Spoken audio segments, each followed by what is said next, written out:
एक चिंगारी की ज़रूरत थी और वो चिंगारी दी थी मुकेश भाई ने। बाबा साहब की जयंती 14 अप्रैल को आने वाली थी, तो उन्होंने रणनीति बनाई कि इस बार बाबा साहब की जयंती बहुत धूमधाम से मनानी है।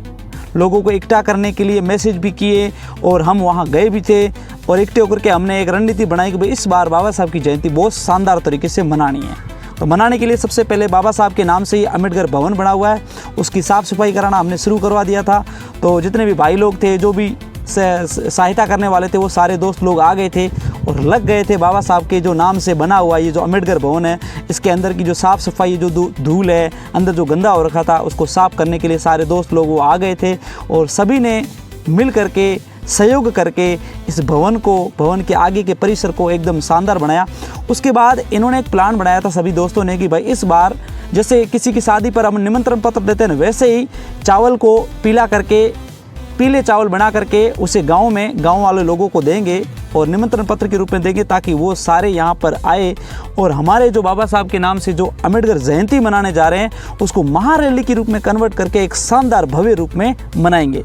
तो इसलिए सभी दोस्तों ने मिलकर के एक शानदार प्लान बनाया और प्लान क्या था कि सारे मिलकर के अपन जाएंगे गाँव में और सबको बांटेंगे चावल पीले।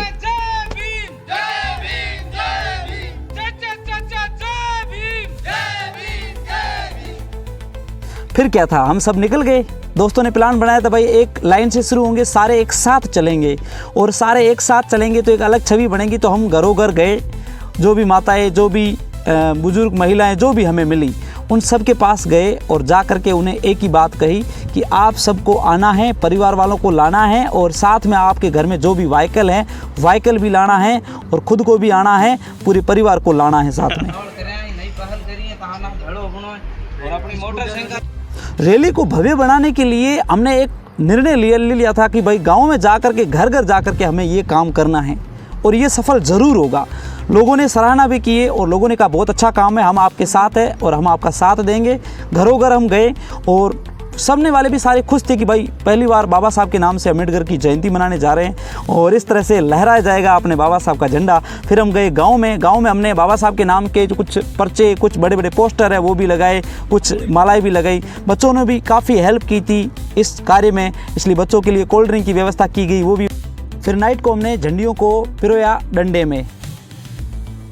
जय भीम साथियों, आज है 14 अप्रैल और 14 अप्रैल को अपने बाबा साहब भीमराव अम्बेडकर की जयंती है। तो आज 14 अप्रैल को खुयाला गांव में जो भी कार्यक्रम होगा वो सारा का सारा आपको इस YouTube चैनल के माध्यम से दिखाया जाएगा।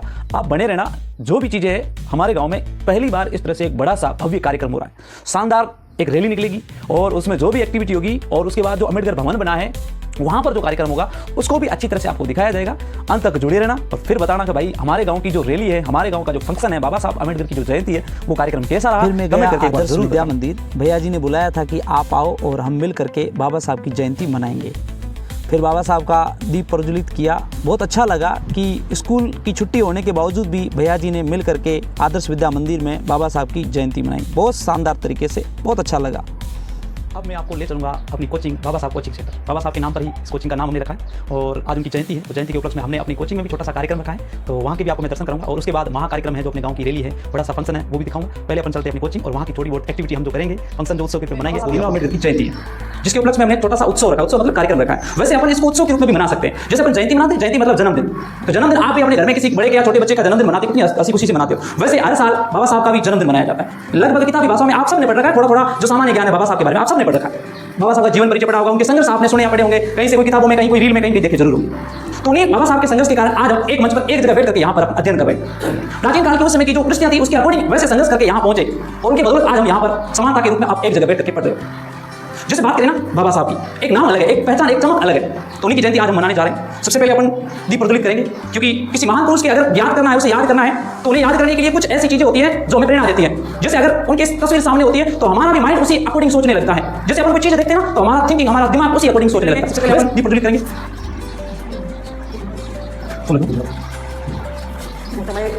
25 रुपए की स्कॉलरशिप इनको मिली, महीने के 25 रुपए आपको देंगे। 25 रुपए उस समय बहुत थे, वो भी गुजरात के राजा थे, वो गायकवाड़, उन्होंने दी थी उसकी प्रतिभा को देखकर कि बच्चा बहुत होशियार और पढ़ना चाहता है। उसके बाद में वहाँ पर विदेश भेजा गया, इंग्लैंड में गए, वहाँ पर उन्होंने पढ़ाई भी की, वकालत की बहुत सारी डिग्रियाँ की। कहते हैं कि 32 डिग्रियाँ और 9 भाषाओं की ज्ञाता थी। और आज अपने यहाँ पर अपन देखें तो सिर्फ हिंदी और अंग्रेजी और मारवाड़ी अपन लोग, ये तीनों भाषाएं जो है इनको भी अपन सही नहीं बोल पाते, कहीं कहीं अपनी भाषा के शब्द आ जाते हैं, और वो 9 भाषाओं की ज्ञाता थी। तो वो संस्कृत भाषा पढ़ना चाहते थे, लेकिन कॉलेज वालों ने उनको संस्कृत की परमिशन नहीं दी, यानी वो विषय लेने ही नहीं दिया। क्यों? क्योंकि उस समय जातियों, कुछ जातियों के लिए संस्कृत तो केवल ब्राह्मण पढ़ेंगे, वो सब्जेक्ट उन्होंने चॉइस में भरा था, लेकिन उसको मिला नहीं। तो उसके बाद में उन्होंने संस्कृत की जगह रशियन भाषा को पढ़ा। ध्यानपूर्वक सुने।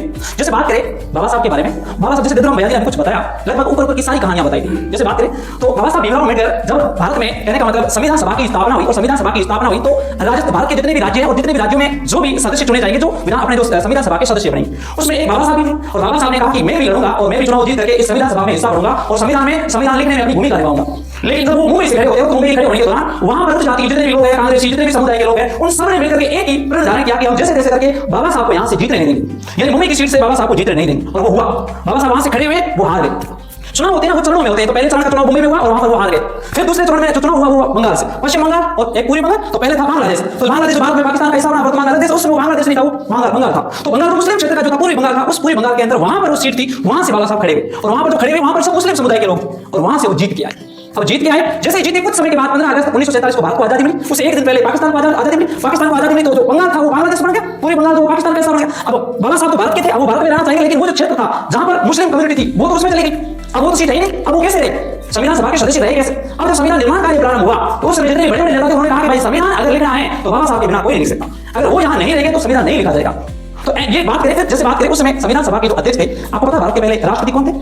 भारत के पहले राष्ट्रपति कौन थे? भारत के पहले राजेंद्र प्रसाद। तो वो राजेंद्र प्रसाद क्या थे? संविधान सभा के अध्यक्ष थे। और संविधान सभा के अध्यक्ष को बोला गया, कमेटी के सभी सदस्यों ने मिलकर बोला कि भाई अगर अम्बेडकर अगर इस यानी किसी भी क्षेत्र से चुनाव जीत करके अगर संविधान सभा के सदस्य नहीं बनते हैं तो संविधान कौन लिखेगा? क्योंकि भारत में सबसे ज्यादा ज्ञाता, अनुभवी और कानून का अगर वकालत करने वाला कोई व्यक्ति है तो बाबा साहब, वो अच्छे से संविधान लिख सकते हैं और अपनी राय भी रख सकते हैं, इसलिए उसे इसमें शामिल करना बहुत जरूरी है। अब करें कैसे? फिर इन्होंने जो भारत के राष्ट्रपति बने पहले, और बने राजेंद्र प्रसाद। तो राजेंद्र प्रसाद ने मुंबई को इशारा किया कि मुंबई बोला कोई से एक सीट खाली करो और वहां से बाबा साहब को जिता करके यहां भेजना। फिर वापस मुंबई से खड़े हुए, फिर जीत करके फिर आए दिल्ली में, और दिल्ली में संविधान लिखने की बात हुई। तो संविधान लिखने के लिए प्रारूप समिति बनाएगी, और प्रारूप समिति कब बनाएगी थी? 29 अगस्त 1947 को, आजादी के कुछ दिनों के बाद बनाएगी, 29 अगस्त 1947 को बनाएगी। और 7 सदस्यों में से जो अध्यक्ष थे वो बाबा साहब थे। तो बाबा साहब ने खूब मेहनत की। अब जब बाबा साहब की 135वीं जन्म जयंती के उपलक्ष्य में यहाँ एकत्रित हुए, और हर साल की भांति आज भी अपन यहाँ एक भव्य आयोजन रख रहे हैं। अपने बच्चे का जिस प्रकार या अपने कोई चाहते का जिस प्रकार अपन मनाते हैं जन्मदिन, उसी प्रकार बाबा साहब का आज मना रहे हैं। तो बाबा साहब का जीवन वास्तव में इतना संघर्ष में था कि जैसे रामजी ने बताया, इतना संघर्ष में था कि उन्होंने अपने जीवन काल में जन्म से लेकर अपने अंत समय तक इतना कष्ट और इतना संघर्ष किया जिसकी कोई सीमा नहीं है। तो इन्होंने, इनके 4 संतानें थी, 3 लड़के और 1 लड़की। जन्मदिन इन्होंने बताया कि 14 अप्रैल 1891 में मऊ में, महाराष्ट्र में, मध्य प्रदेश में इनका जन्म हुआ। मध्य प्रदेश में इनका जन्म हुआ। उसके बाद मात्र 16 या 17 साल की उम्र में इनकी शादी हुई थी बाल्यकाल में, और रमाबाई से। इनकी 4 संतानें थी जो बाल्यकाल में चारों की डेथ हो गई। एक बंदा जिनके 4 संतानें और चारों संतानों की बाल्यकाल में डेथ हो गई, इससे बड़ा संघर्ष क्या होगा? तो फिर भी उन्होंने कभी अपने संघर्ष से झुके नहीं और आगे बढ़ते गए, और अपने स्वास्थ्य संबंधी जितनी भी उनके सामने परेशानी आई सबसे जूझते गए और आगे बढ़ते गए। तो उनके स्कूल में एडमिशन लेने तक भी स्कूल में उनको एडमिशन नहीं दिया गया। तो उन्होंने वहाँ एक टीचर था कृष्ण देवराय अम्बेडकर, तो उन्होंने अपना निकनेम देके अम्बेडकर निकनेम दिया उन्होंने, और निकनेम देके फिर उसमें स्कूल में दाखिला मिला। तो क्यों दिया? क्योंकि उनको पता था कि अम्बेडकर आने वाले दिनों में, और उसमें इतनी क्वालिटी थी, उस बालक में इतनी क्वालिटी थी, वो टीचर ने उसको भाग लिया पहले ही। तो उन्होंने साफ साफ कह दिया कि ये टीचर आज से मेरे सानिध्य में पड़ेगा। तब से लेकर मतलब रमाबाई का देहांत हो गया, इनकी पहली पत्नी थी रमाबाई, उनका देहांत हो गया, फिर भी वो बंदा घबराया नहीं। बाबा साहब ने इतने संघर्ष किए, और न्याय, समानता और भ्रातृत्व है, और गांधी मेन चीज थी इनकी गांधी जी पे। तो गांधीवादी इनके जो सत्य अहिंसा के मार्ग को अपनाया, ना ही कोई लड़ाई झगड़ा करना, ना कोई, और जितने भी थे वो अपने कानूनी तरीके से, और अपनी जो तक सभी को ऐसे नहीं थे किसी से कि लड़ाई झगड़ा करना है, नहीं, सभी सत्य के मार्ग पर चलकर जितने भी किए संघर्ष सारे ऐसे ही किए। तो बाबा साहब के बारे में और तो क्या बताएं। धन्यवाद। फिर शुरू होता है महारैली का कार्यक्रम। बाइकल आ चुके हैं और बच्चों ने झंडे लगाना शुरू कर दिया है। हर बाइक, हर गाड़ी, जितने भी बाइकल है सबके ऊपर झंडी लगेगी। यहाँ हमारे जो भाई साहब है वो एकदम अलग ही माहौल में, अलग ही मूड में है, क्योंकि बाबा साहब के सब भक्त हैं हम सारे, और हमारा डीजे है वो आ चुका है, और एकदम शानदार माहौल में हम रैली के लिए रवाना हो चुके हैं। रैली निकलेगी शिव मंदिर से, तो हम वहाँ के लिए निकल चुके हैं। और आगे जाके हमने देखा तो भाई साहब क्या माहौल था। ऐसा माहौल खुयाला लाखीना में पहली बार दिखा है।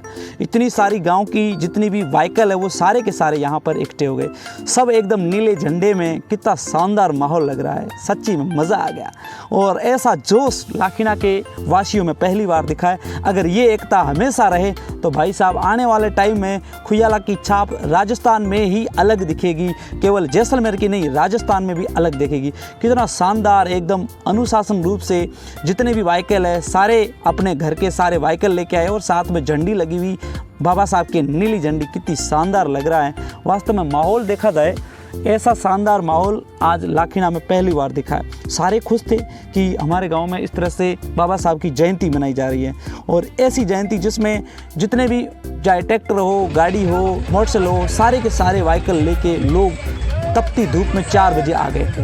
हर किसी को खुशी थी कि बाबा साहब के नाम से पहली बार गांव में इस तरह से रैली निकल रही है और जिसमें डीजे की भी व्यवस्था की गई।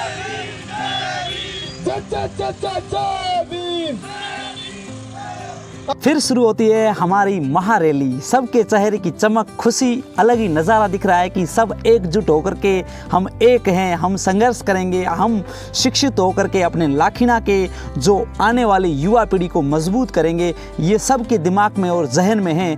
और उसी के अकॉर्डिंग एक रैली के रूप में शानदार भव्य रूप देते हुए सारे के सारे नीले झंडे के साथ आगे बढ़ रहे हैं। कितना शानदार माहौल लग रहा है भाई साहब। आगे बाइकें, पीछे गाड़ियाँ, ट्रैक्टर, इतनी बड़ी रैली और शानदार माहौल देखने में, मतलब क्या ही बताऊँ आपको। आप खुद ने देखा होगा या नहीं देखा है तो अभी आप देखोगे, इतना शानदार माहौल। मुझे तो एक अलग ही फील हुआ कि भाई ऐसा अगर हर साल 14 अप्रैल को लाखिना में देखने को मिले, उम्मीद करता हूँ अगले साल इससे भी भव्य कार्यक्रम लाखिना में देखने को मिलेगा। क्योंकि इस बार पहली बार शुरुआत की थी, पहल की थी और ये पहल बहुत शानदार रही, बहुत शानदार लगा। इतना शानदार जिसमें देखो हर किसी की बाइक पर नीली झंडी, हर किसी के गले में मोफलर नीले रंग का और एकदम नीला ही नीला रंग। और यहाँ पर हमारे भैया जी है जो फूल बरसा रहे हैं, जो भी बाइकों में आ रहे हैं उनके लिए, क्योंकि स्वागत भी ज़रूरी है। बाइकों में जितने भी आ रहे हैं वो भी खुश होंगे कि हमारे लिए फूल बिछाए जाते हैं, हमारे ऊपर उड़ाए जाते हैं और हमें वो उत्साहित या प्रोत्साहन करते हैं कि आप आगे आओ, हम आपके साथ हैं। कितना शानदार रैली का नज़ारा लग रहा है सच्ची में, एकदम वो वहाँ से यहाँ तक कितनी मतलब गाड़ियाँ, मोटरसाइकिलें और कितना शानदार माहौल लग रहा है। सच्ची में ऐसा माहौल पहली बार इस गांव में देखने को मिला है। और जितने भी आए थे वो सारे के सारे खुश थे, क्योंकि साथ में डीजे भी था। और डीजे के साथ में अगर बाइकें हो, गाड़ियां हो और साथ में बाबा साहब के गाने हो और बाबा साहब के गाने बज रहे हो और फिर साथ में मज़े के साथ झूमते हुए व्हीकल चलाने का मज़ा ही अलग आता है। और वो मज़ा यहाँ जितने थे गाँव वाले वो सब ने फील किया, क्योंकि यहाँ पर एकता का, संगठन का जो स्वरूप है वो हमें दिखा। सब व्हीकलों में अंदर बैठे हुए एकदम भव्य तरीके से खुशी के साथ बढ़ रहे थे गांव की ओर। गांव के अंदर से रास्ते से होते हुए गुजरेंगे ताकि गांव वाले भी ये दृश्य देखें और उनके भी मन में, उनके भी जहन में बाबा साहब की जो छवि है वो निखरे और वो भी आए और हमारे साथ मिल करके इस रैली को महारैली के रूप में आगे बढ़ाएं।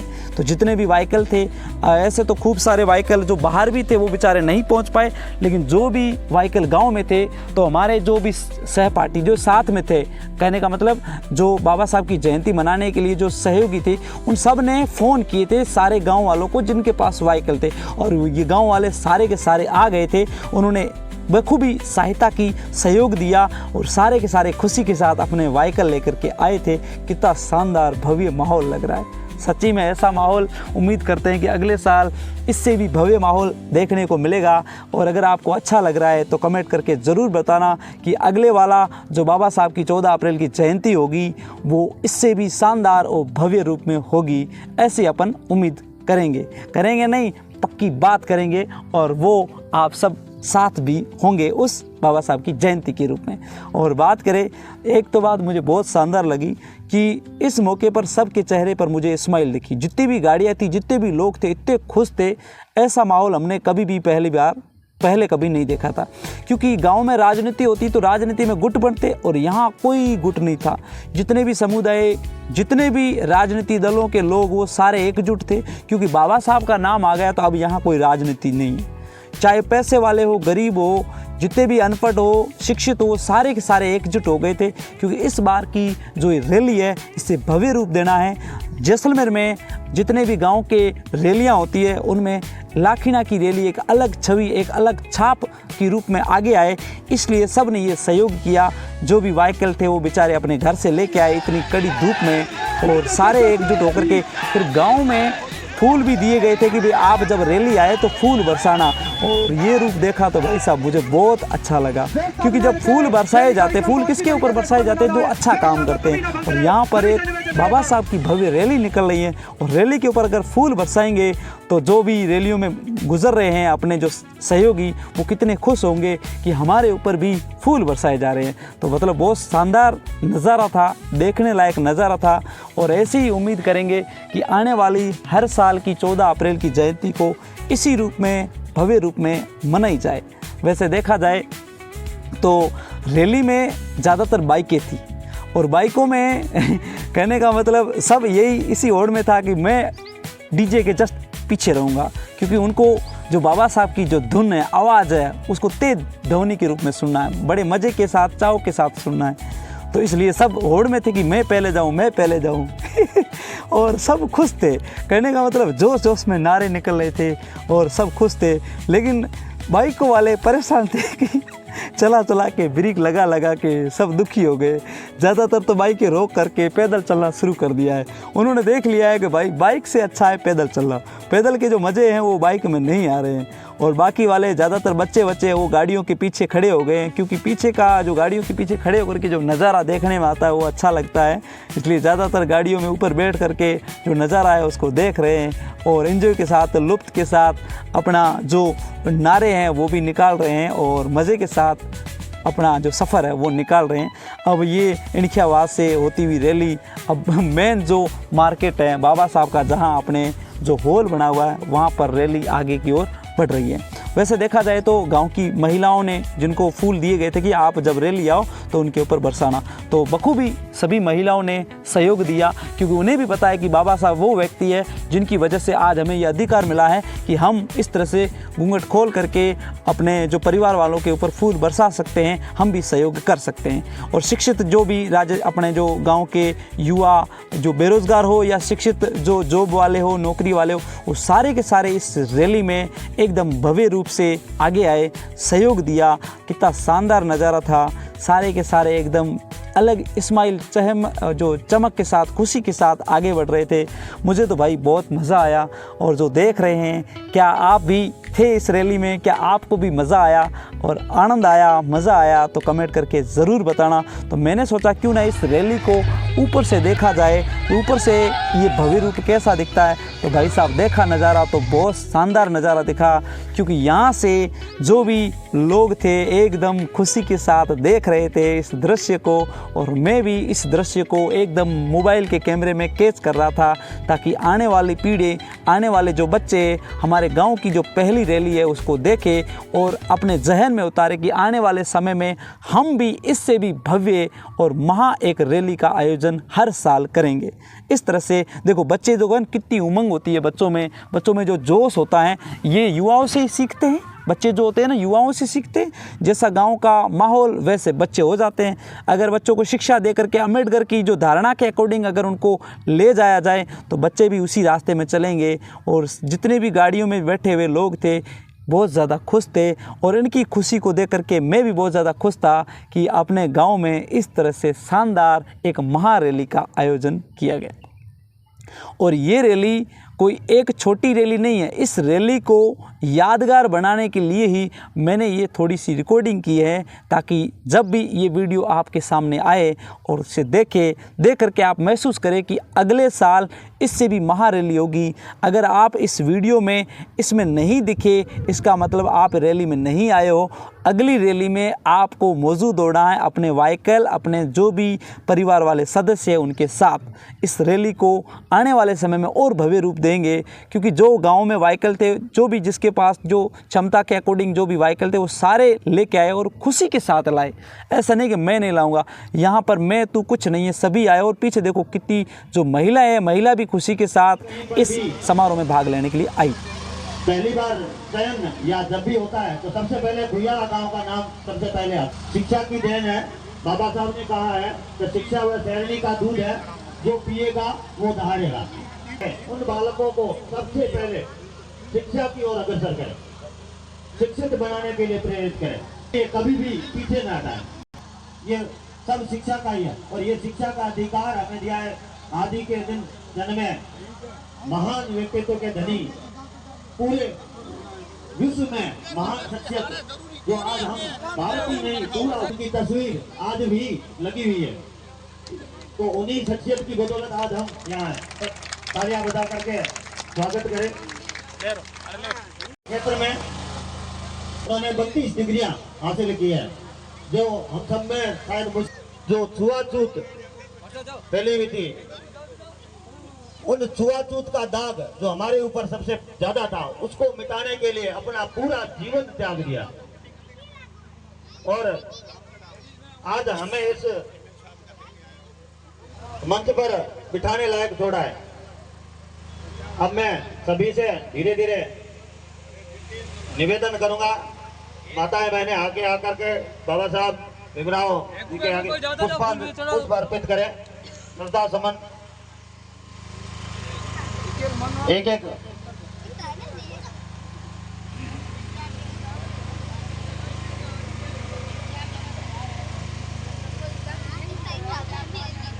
दूसरा उनका सबसे बड़ा नारा था, शिक्षित बनो, सबसे पहला संगठित रहो, संघर्ष करो और संगठित रहो। ये तीनों चीजें हैं। आज हमारा जो है समाज जो है शिक्षा के क्षेत्र में तो धीरे धीरे उन्नति कर रहा है, लेकिन पीछे जो संगठन का क्षेत्र है वह धीरे धीरे कम होता जा रहा है। संगठन में कहीं ना कहीं हमारी कमी होती जा रही है। तो आज का युग आगे बढ़ने का है और आगे बढ़ने के लिए सबसे पहले है एक दूसरे का साथ दे करके, चाहे हमारा छोटा भाई है चाहे बड़ा भाई है, अगर किसी भी क्षेत्र में कमी है तो उसको साथ लेकर के आगे बढ़ना। जब तक हम संगठित नहीं होंगे, जब तक कहा जाता है तो मुट्ठी बंधी हुई बंद मुट्ठी होती है तो उसको कोई खोल नहीं सकता है, ठीक है ना। तो उसी प्रकार से हम जितना संगठित होंगे उतना हमें मजबूती मिलेगी, उतने हमें ताकत मिलेगा, उतने हमें समाज हमारा आगे की ओर बढ़ेगा। अब मेरा निवेदन रहेगा आप सब पांडाल में बैठे हुए महानुभावों से क्या बाबा साहब भीमराव जी अम्बेडकर के जीवन के बारे में, वो हमारे ऊपर लाठी और बाटे बरसा रहे थे और गोलियां भी बरसा रहे थे, उसमें मैं भी मौजूद था और 3 महीना जेल में रहकर भी बाहर आया था। और हम पूरे बाड़मेर के अंदर 18 लोग थे।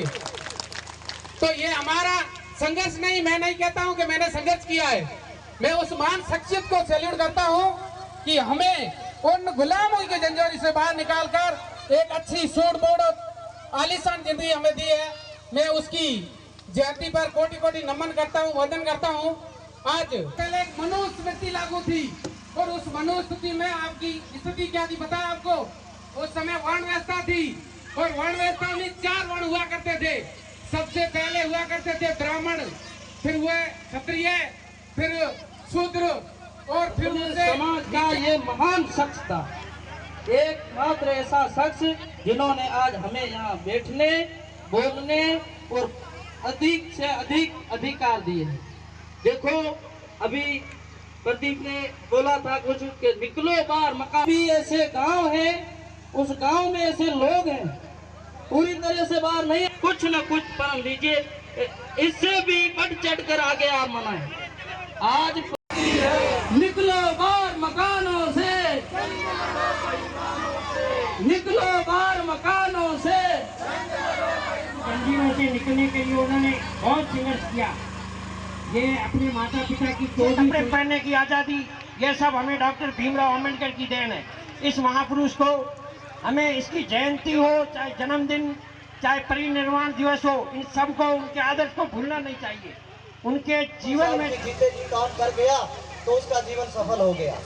जयंती मनाइए, लेकिन उसके साथ साथ में बाबा साहब की कही गई विचारधारा हम समाज सुधार के तरफ आगे चले। दबा हो आदियों का, उसका अंजाम जुल्मत के सिवा और कुछ भी नहीं होगा।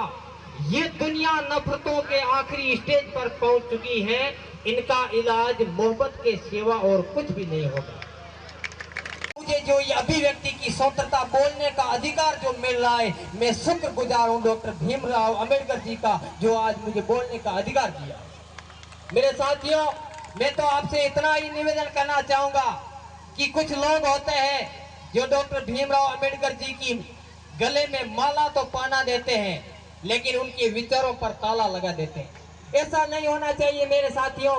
जो उनके विचार है वो पूरे गांव के अंदर जाने चाहिए, तभी आज और जन्म के बाद उन्होंने जो कानून बनाए थे, उस कानून के आधार पर आज हम स्वतंत्र हैं। कई कानून ऐसे थे करके भाग लिया है ग्रामीणों ने और जो उत्साह दिखाया वास्तव में काबिल तारीफ है। ये फर्स्ट बार हुआ है खुजड़ा में और सराहनीय, बहुत ही सराहनीय। जो युवा शक्ति ने बहुत कम समय में प्रयास किया है और जो भविष्य में बीती है वो बता दिया है। मैं हमें अम्बेडकर जी की 135वीं जयंती की हार्दिक बधाई और दूसरी बात, अपने गांव में जो नशे की बढ़ोतरी चल रही है, ज्यादातर युवाओं में शराब की बढ़ोतरी चल रही है। हम चाहते हैं कि खुयाला गांव पूर्ण रूप से शराब मुक्त हो जाए और खुयाला गांव में कभी शराब का ठेका ना खुले। इस और समाज को नीचे झुकाना नहीं है। और अपनी वाणी को एक विराम देते हुए मैं बाबा साहब की सबसे बड़ी, विश्व की सबसे बड़ी जयंती बाबा अपने 4 साल बच्चे को मान करके हमको अधिकार और समानता का अधिकार दिया। आप जानते हैं कि बाबा साहब ने अपने जीवन में संघर्ष किया। हमको हम पढ़ते तो जाके बाबा साहब ने अपने जीवन में संघर्ष किया, लेकिन हम आज बाबा साहब के संघर्ष को हम लौटा रहे हैं। मुझे तो बार-बार आगे नहीं बढ़ा रहे हैं, तो हम अनपढ़ लोगों से क्या उम्मीद कर सकते हैं। आगे के देखते हो लोग, पढ़े लिखे लोग जो है बाबा साहब के 11-12 बच्चों को विदेश में पढ़ने के लिए भेजा था, इसलिए भेजा था कि वहाँ जाकर वापस आके समाज का काम करेंगे। कार्यक्रम जैसे ही समाप्त होता है तो डीजे जैसे रवाना होने वाला था, तो हमने कहा भाई डीजे जाएगा नहीं, पहले अपन डांस करेंगे। बाबा साहब के वही वापस गाने लगाओ और उस गानों पर अपन डांस करेंगे, क्योंकि खुशी का माहौल था, मौका भी था, डीजे भी था और हम सब भी थे, बड़े खुश थे। तो खुशी के माहौल में डांस ज़रूरी है, इसलिए सब ने मिल कर के थोड़े से हल्के से ठुमके लगाए, क्योंकि बाबा साहब का जन्मदिन था। तो सीधी सी बात है भाई, उसको भव्य रूप देंगे और भव्य रूप देने के लिए हम सब ने मिल कर के अच्छे से गाने के साथ, बाबा साहब की धुन के साथ हमने शानदार डांस की और डांस में सारे खुश थे। मुझे बड़ा अच्छा लगा कि इस तरह से अगर अपन एकजुट रहेंगे तो हर साल इससे भी भव्य रूप में बाबा साहब की जयंती मनाई जाएगी। सब गाड़ा मौजूद है, संरक्षक भी, अध्यक्ष भी बनाना, उपाध्यक्ष भी बनाना, संरक्षक भी बनाना, कोषाध्यक्ष भी बनाना, बाकी सब सदस्य भी बनाना। यहाँ मिल करके एक अपना कमेटी आई थी, वहाँ पे काल रो थोड़ो सो सदस्य सब सक्रिय आदमी और सब वो रजिस्ट्रेशन होते, क्योंकि कोई भी सोसाइटी रो रजिस्ट्रेशन सहकारिता विभाग रे माध्यम से हुई, ठीक है, पूरा ऑनलाइन हुई और ऑनलाइन लिए वो ना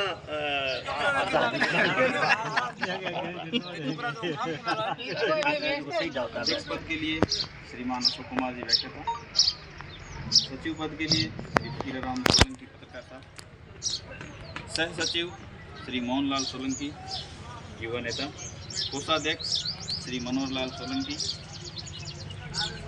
वरिष्ठ भीमराव अंबेडकर सेवा समिति के अध्यक्ष बने हैं अशोक जी इनखिया साहब, और उनका मालार्पण किया, स्वागत किया, सारे खुश थे।